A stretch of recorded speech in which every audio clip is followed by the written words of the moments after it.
Liquor syndicate పేరు చెప్పి ఆడియోలు release అయినాయో 1 కాదు 2 కాదు 3 అలాగా నెంబర్ ఆఫ్ గా రిలీజ్ అవుతున్న ఆడియోల్ని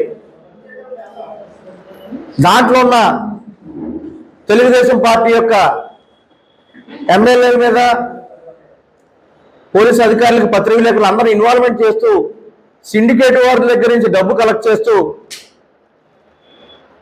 ఈ రాజమండ్రి పట్టణంలో తెలుగుదేశం పార్టీ చేస్తున్న తప్పుడు విధానాన్ని ఆడియో ద్వారా బయటపడినందుకు గాను దాన్ని కప్పిపుచ్చడానికి ఒక ఐపీ క్యాండిడేట్ని తీసుకొచ్చి తెర మీదకి రామ్ శర్మ అనే అతని ద్వారా లేనిపోని అవాకులు చవాకులు చెప్పిస్తూ అభినందన పాలు ఎంపీ భరతరావు గారు చేయాలని ఈ యొక్క సిండికేట్ వ్యవహారం ఏదైతే ఉందో అది రాష్ట్ర స్థాయిలో పబ్లిసిటీ అయింది కాబట్టి దాని నుంచి బయటపడాలంటే ఏదో చేయాలి కాబట్టి ఈ రోజున రామ్ శర్మ అన్నను తీసుకొచ్చి కూర్చోబెట్టి మాట్లాడించడం జరిగింది. అదేవిధంగా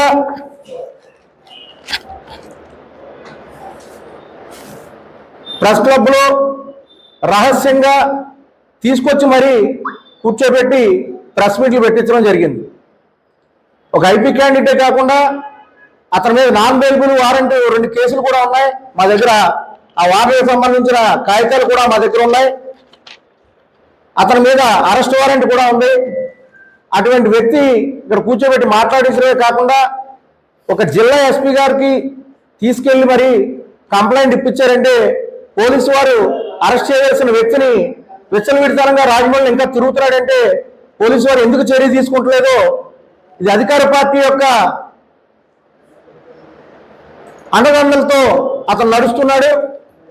పోలీసు వ్యవస్థ కూడా ఈ రోజున క్రమశిక్షణగా పనిచేస్తుందని వారి మీద ఎంతో గౌరవం ఉంది.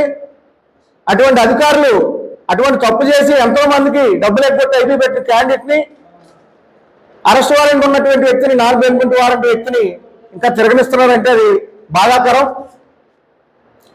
అంతేకాకుండా రాజమండ్రి పట్టణంలో తెలుగుదేశం పార్టీ అధ్యక్షుడు అని చెప్పుకుంటూ ఒక ఆడియో రిలీజ్ అయ్యి అందరిలో అభాస్పాలైంది కాకుండా రెండో ఆడియో వచ్చి కూడా ఇంకా వైరల్ అయినప్పటికీ కూడా సిగ్గు అనేది ఉండాలి, భయం అనేది ఉండాలి.